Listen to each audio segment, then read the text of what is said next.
Hello, I'm Martin Warwick. This is Telecom TV reporting in from ITU Telecom World 2011 in Geneva, Switzerland. I'm talking with an old friend, Alan Horne, one of the world's peripatetic regulators, and lucky man, he's currently the regulator of Vanuatu down in the South Pacific.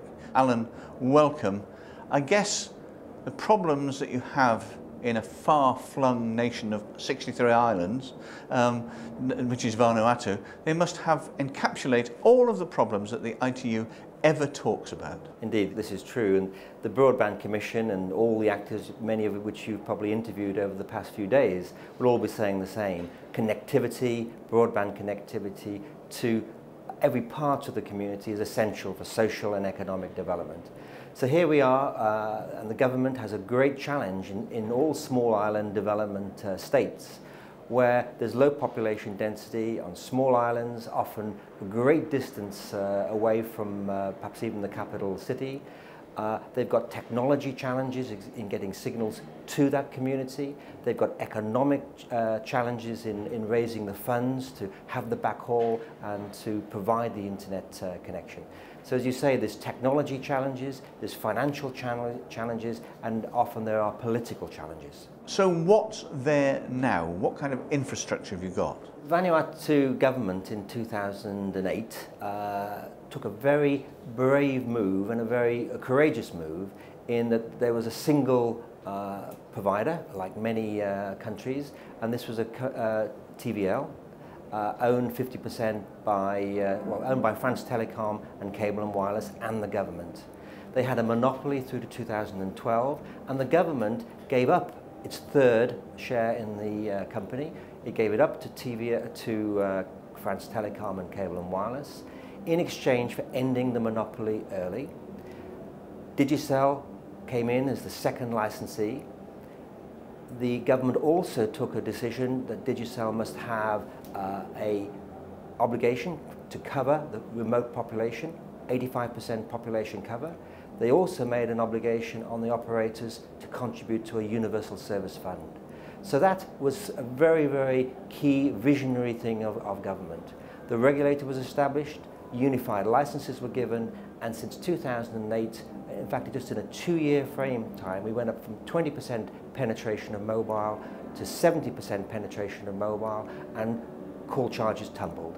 So the government achieved what it wanted to achieve, was a high penetration of communication to help both socially and economically.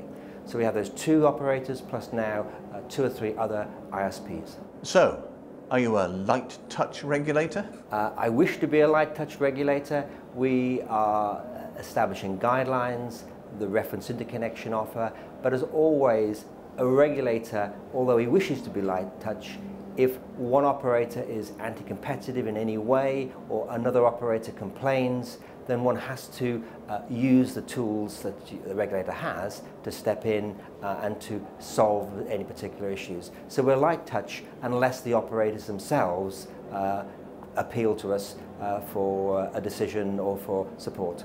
And what about the politics of the post? Very often regulators clash with government. What's your relationship like with the government?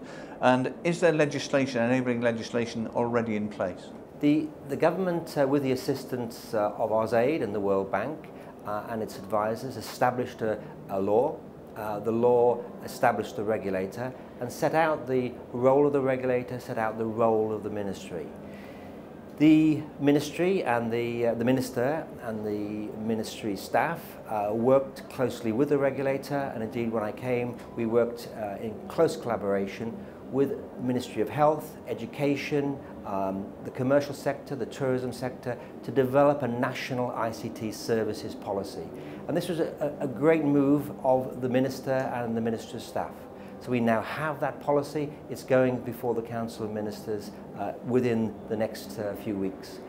Below that we have the Universal Service Fund, which is well set out in the law, and that fund has money in it from the donors, and the regulator is the trustee of that fund, and we've already gone out to competitive tender and awarded 10 new sites on 10 islands to get new mobile coverage in that area, and we have now a broadband pilots in progress, and that's particularly exciting. Is the eventual aim to make Vanuatu an e-economy involved in e-learning, e-commerce and so on? Very much so, and again the government has been very forward in this. They've developed a government network, but what's more, they now have developing a government, e-government set of applications, particularly focusing on health and education, and also supporting industry. Supporting industry, of course, that's where the wealth is generated. So they've been very forward in this area, and again, we're making great strides. And what about broadband? Presumably broadband is central to everything that you want to do and all the aspirations for the nation. It is now, and as I said, the government wishes to see, through its national ICT services policy, ICT for all. There are 7 main goals, all of which rely upon broadband communications being rolled out. The first goal is connectivity of all. The second goal is capacity building and education in ICT.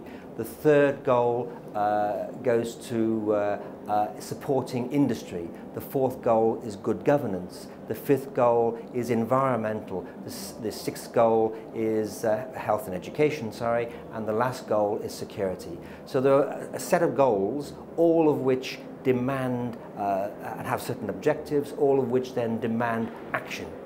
And the ICT policy sets up an ICT committee. The chair of that committee is appointed by the Prime Minister, and that committee is responsible for now all the action plans of getting those applications in place to meet the Millennium Development Goals. It's a crucial top-down approach which the government's taking. Doing what you're doing now and having been a regulator in various parts of the world, you will have learned lessons from other countries. Now that you're applying them in Vanuatu in different circumstances, do you think the lessons you're learning there can be exported back to the rest of the world again? Well, I think that, again, we've been hearing in the last few days that in the developed world, the new markets are, of course, the developing world. And the developing world can now leapfrog because we're learning lessons from the developed world. We are benefiting from the economies of scale in terminals. So we've learned a tremendous amount, and in designing our broadband strategy and the telecentres and broadband into those rural communities, we've taken lessons from other countries, from India, from Pakistan, etc. So yes, we believe we can now take those, develop them, and we, in our pilots, have a research program looking at what are the success factors in rolling out broadband and getting a community to adopt that broadband. What are the success factors? And I think some of those lessons will be very useful for other small island development nations. And we have a blog, a Vanuatu broadband pilot blog, and I ask everybody to follow that and make comments. Alan Horne, thanks very much indeed.